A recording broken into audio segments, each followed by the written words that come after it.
everyone, welcome to my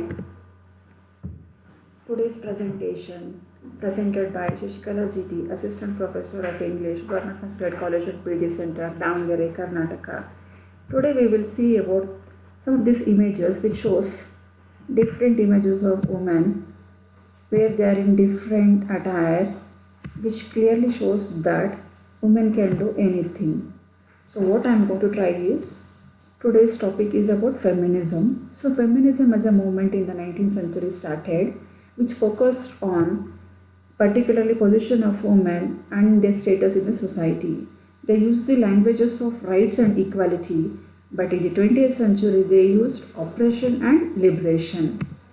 So what is the definition of feminism is? Actually, feminism is a political perception based on two premises, that is fundamentally that gender difference is the foundation of a structural inequality between women and man. Secondly, that the inequality between the sexes is not the result of biology but is produced by the cultural construct of gender difference.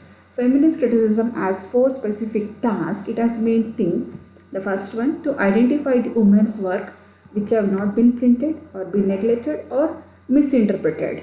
And secondly, analysis of women's image as she appears in the existing literature. That means how she has been portrayed through men's eyes or men's point of view. Third one, the examination and reinterpretation of the existing criticism of women's writers' book. And lastly, the creation of new work entirely by the female experience. As one of the famous feminist puts the definition, one is not born but rather becomes a woman. It is civilization as a whole that produces this creature, which is described as feminine by the great feminist called Simone de Beauvoir puts it. Next we can see Simone de Beauvoir in her second sex book. She points out the concept of otherness, where woman functions as other, which allows men to construct a positive self-identity as masculine. Whatever other negative qualities are there, it is attributed to woman. Next, the five aspects of feminism which create feminine identity are biology, experience, discourse, conscious and unconscious, socio-economic condition.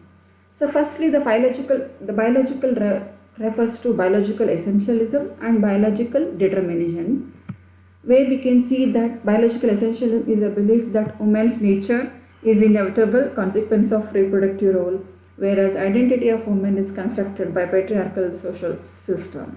Second one, experience refers to the woman's experience. Discourse means which constructs idea of woman, which includes weak, delicate as woman. History has a recurrent images of this kind of woman. Fourth one, conscious and unconscious refers to emotions which are associated with female. Always reminds that you are born into womanhood. And last one is socio-economic conditions, where gender difference is socially economically created, where Virginia Woolf, mother of feminism, says that women will never be independent. Thank you for listening this one. Thank you.